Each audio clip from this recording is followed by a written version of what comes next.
Welcome back to Bailiwick of Guernsey Shipwrecks. I'm JP Falaise, and today we'll be taking you on another scallop adventure. We'll see if we can break the 2 dozen. 2 dozen's my minimum limit that Richard has mysteriously put in place. Almost, get 2 dozen and I'll let you back on the boat next time. And it's even more serious than that. Get 2 dozen and we'll let you back on the boat to take you home. So, pressure's on. We're down near Anfray, on a little bit of a reef. Quite a nice area, to be honest. Quite a lot to look at. We're at slack water, as you can tell by the seaweed that's just floating in the water column. And there is loads of fish around here as well. This large colourful one in the middle. It's a cuckoo wrasse. Male cuckoo wrasse. And the one behind with the black and white spots on the tail are the female. Now, if you're local to Guernsey, you'll probably have heard by now there's a lack of crabs. And we're not quite sure what the reason is, but there has been plenty of speculation and blame put on the octopus. Now, I haven't seen an octopus for a long time, and I've been spending a lot of time in the water. But this is what they do. They go in through the top of the shell. In fact, that octopus that's eating that's a little bit tame. A bit like this cuckoo wrasse. He's a bit shy. That was a little bit tame, because normally we see him completely smashed to pieces, and you actually see the long parts of the legs and the claws with a almost rectangular shape bitten out of them. So basically, to me it looks like an octopus's beak that's sucked out all the goodness from inside.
Richard dropped us right down next to this reef, and there's a little bit of a sandbank that comes back up the other side.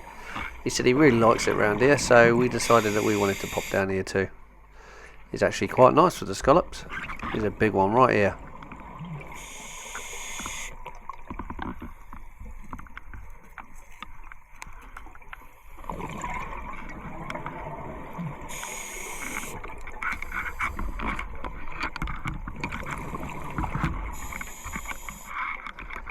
Now we've come out from behind the reef, it seems to be a little bit of a tide heading in a southerly direction.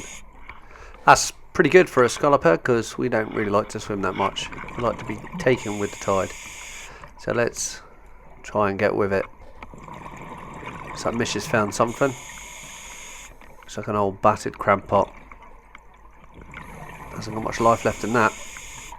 It's completely flattened.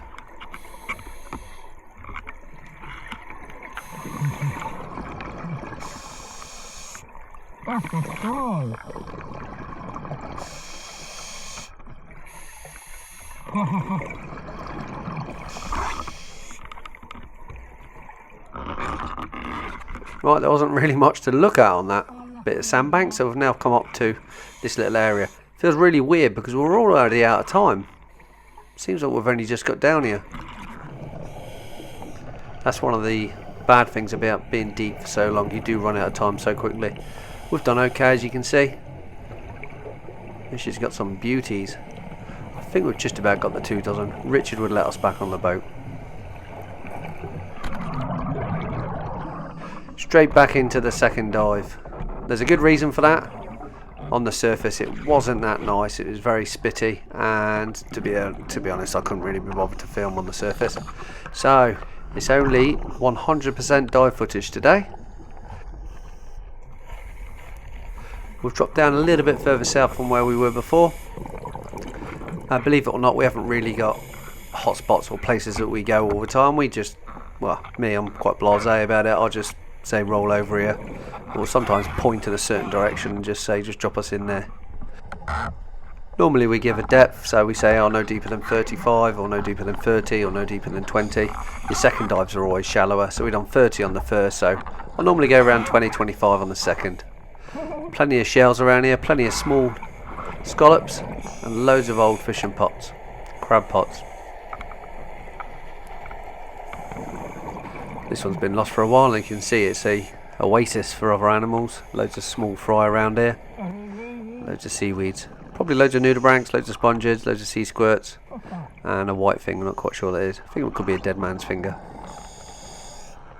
Now we're just right at the edge of the reef, and it drops down with some sandbanks, so we just need to make a decision on where we want to go. Do we want to go deeper, or do we want to carry on over the reef? Obviously if we go deeper we won't get as much time, but we need to stay on the sand to get the scallops, so catch 22. We decided we'll go down onto the sand and around the corner. Glad we did, because look at all these fish. It's like being in the Red Sea. Also there's loads of crayfish down at this depth. It's amazing they find these little holes. I wonder if it works the same as a lobster, where you hum and it comes out towards you. These things you normally put your hand out. If you put your hand out in front of it, sometimes they come and climb up your hand. Maybe that's why they're almost got extinct at one time. They're not scared of anything. Here we go. See if they climb up my hand. No, this one looks a bit skittish. Wants to swim away, I can tell by the way its tail's out. It's amazing it's found this little hole to live in. Yeah, I'm not going to hassle it too much. Don't want it injuring itself. It's got no interest to come out today. I think we'll carry on. Plenty of others, a lot smaller as well. That one was quite a big one.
what's that?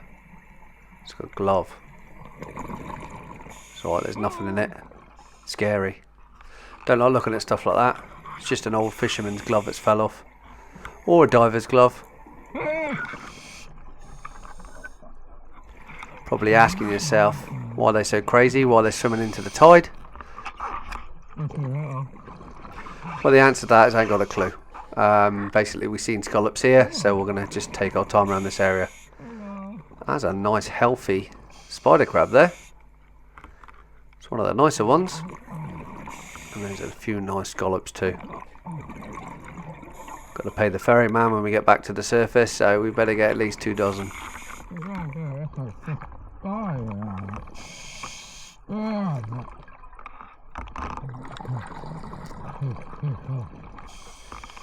Can't pay him with that one, it's too small. Just need to get Mish's attention now because the boff is obviously pulling me to left. Still got loads of air left, but only 6 minutes bottom time. And then we gotta go up. Still some more scallops here. Albeit some of them are just too small.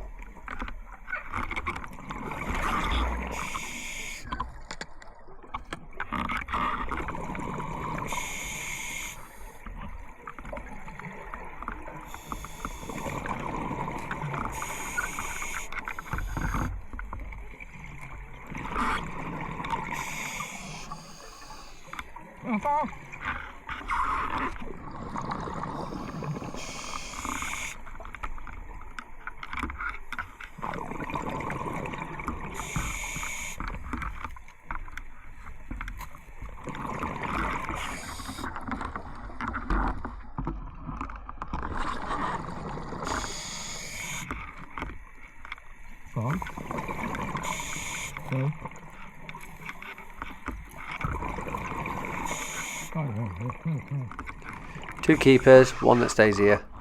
I need to pull my finger out because I've noticed Mish's bag's a lot fuller than mine. You'll notice a bit earlier I only had one in my bag. Yeah, I can't go back to the surface like that. Every time I kick up a bit of dust, these small fish follow, so they're like porcars and pelts. If I stop for a little bit, there'd be loads of them surrounding us. But we ain't got time to stop. We've only got 4 minutes left. The tide is pulling really hard now.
Every so often I'm having to stop and kind of catch my breath. The line is actually pulling us quite hard. Just waiting for Mish to catch up as well. I know she's behind somewhere. Really cool reef here, and I always tend to look in all these little holes because I'm almost expecting to see an octopus in some of these. They look suspiciously like octopus holes. We're not finding the empty shells and stuff outside and the dead crab, so I think maybe that could have been a lobster at one time. Or maybe a small conger. I don't know. Does anyone want to put their hand in and find out? No, I certainly don't.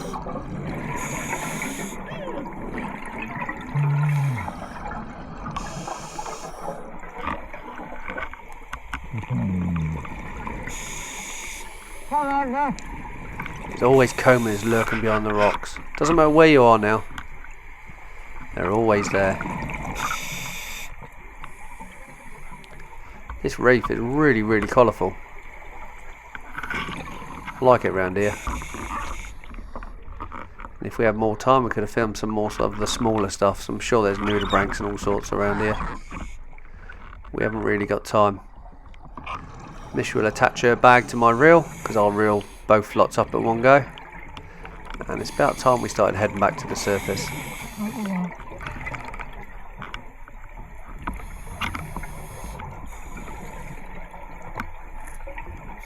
The beauty about where we are is we can swim up the side of the reef. So we're getting shallower and we've still got stuff to look at. Everyone's a winner. And this is why I do it, because I see little crayfish like that as we're swimming up. Thank you for joining us on another dive. If you like that, please leave a thumbs up. Please comment, because I like chatting to you. And I'll catch you on the next tide.